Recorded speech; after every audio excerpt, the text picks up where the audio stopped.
Hi everyone, me again. I am staying at the beautiful place near by the sea. I am on vacation with my family, but I cannot forget our reading challenge with the story of seagull and the cat who taught her to fly. Today we come to chapter 4, part 2, Danger Never Rests. Danger would never rest. Danger still happen everywhere.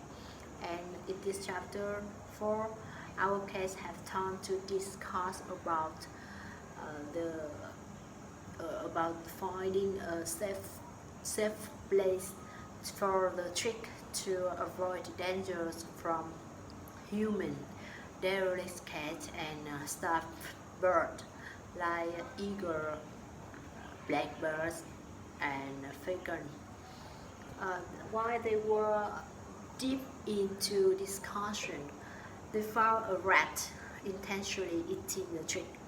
Find at the result, Choba decided to negotiate with the rat leader about the safety of the trick. And now I am ready to read aloud the paragraph on the negotiation talk between Joba and the king of Braj. Let's start.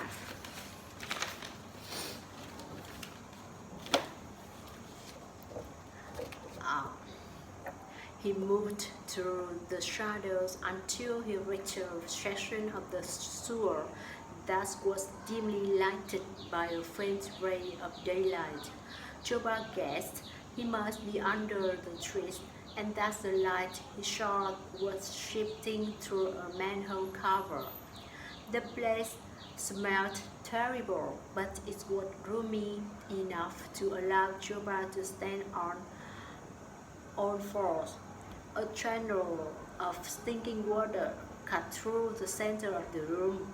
Then he saw a leader of the rest, the large, dark gray rodent. Its body covered with scars was running a claw up and down the rings of its tails. My, look, who's come for a visit? Oh, Faso, squeaked the leader of the rat. Faso, called a dozen rats, whose red eyes were the only things Jubas could see. I want you to leave the chick alone, he hissed.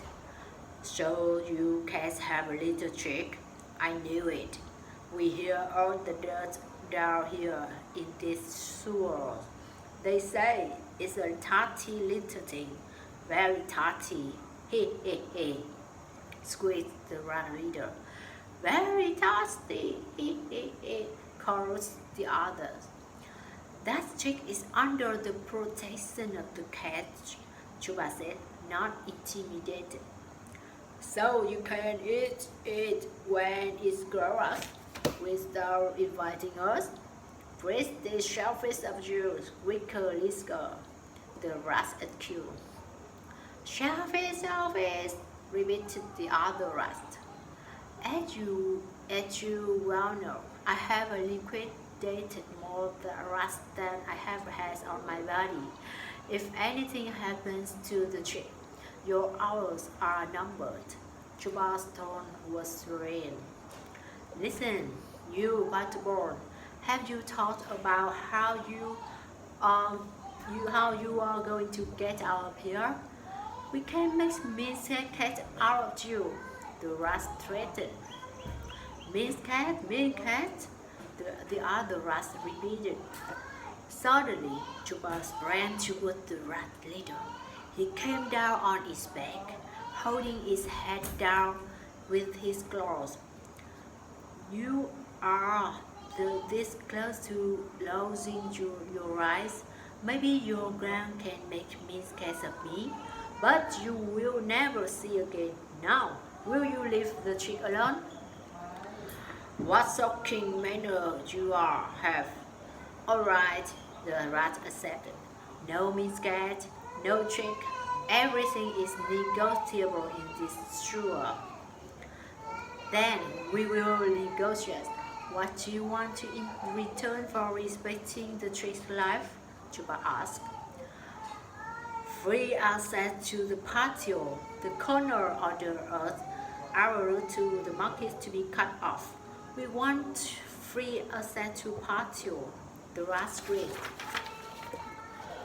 Agreed, you may go through the patio, but by 9, when the human guarantee sees you, we cats have to protect our reputations. Chuba let the rat go. He backed his way out, never taking his eyes from the leader of the rats or from the dozens of red eyes glaring at him with high teeth.